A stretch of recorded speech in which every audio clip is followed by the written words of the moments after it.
Galera, essa é uma das cartas que mais causa desespero nas pessoas. Por isso eu escolhi da gente aprofundar um pouco mais aqui os tópicos interessantes que a gente pode discutir sobre essa carta, tá? Mostrar esse esse arcano já causa uma má impressão, né? Ela dói, ela chega sem avisar.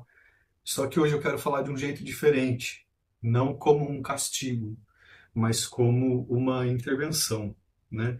Então, vamos começar pelo tópico 2 agora, que a torre não é, né? Ela não é um demônio te punindo, ela não é o universo te odiando, ela não é o fim da sua vida, embora pareça.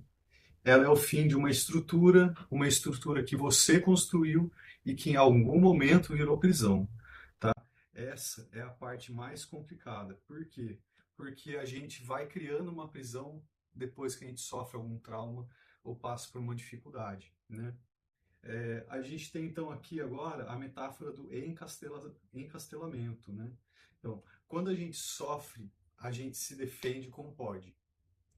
Constrói muralhas, perde paredes de medo, tijolos de traumas antigos, e isso funciona por um tempo, né? A fortaleza protege, dá essa sensação de segurança.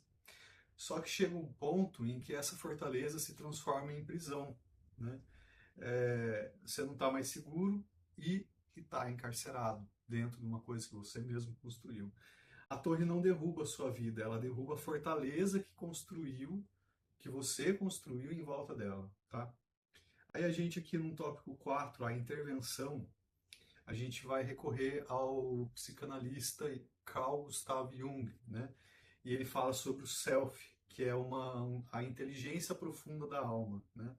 E às vezes o self ele tem que fazer uma irrupção diante de um trauma ou de alguma coisa que foi reprimida para poder você sair por conta própria dessa situação difícil, né? A gente não muda por conforto, a gente muda por necessidade, tá? A torre é a necessidade vestida de tempestade. Guarda isso na sua cabeça. No tópico 5, a pergunta da torre. Então eu vou fazer algumas perguntas. Quando essa carta aparece, a pergunta não é por que isso aconteceu comigo? Né? Que é o primeiro pensamento que vem. Mas que coisa, né? Por que tudo tem que acontecer comigo? A pergunta certa que a torre faz é de qual tipo de confinamento eu fui libertado? Essa pergunta dói, mas é ela que transforma a vítima em sobrevivente, tá? Então, o que acontece?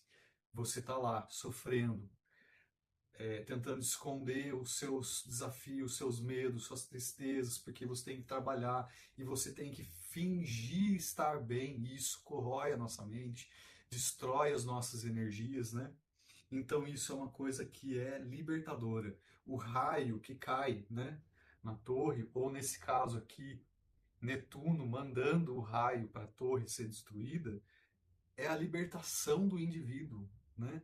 Não é aquela coisa absurda, trágica de nossa, minha vida acabou, vai acontecer alguma coisa ruim, uma ruptura, não sei o quê. Vai haver uma ruptura, né? Mas é uma ruptura que vai libertar você e com os escombros que você vai ver daquela queda, você vai usar como matéria-prima para construir algo que seja realmente seu, né? Uma casa, um lugar onde é sagrado para você, né?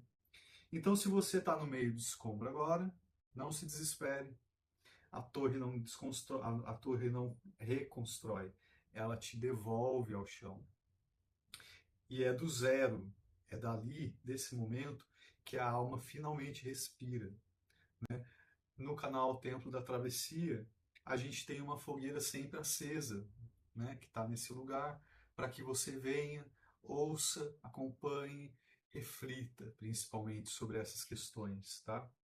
E aí aqui eu já peço para você se inscrever no canal, comentar aqui embaixo e vamos conversar, vamos dialogar, vamos fazer alguma coisa legal, tá bom? Um beijo para todos vocês e até a próxima.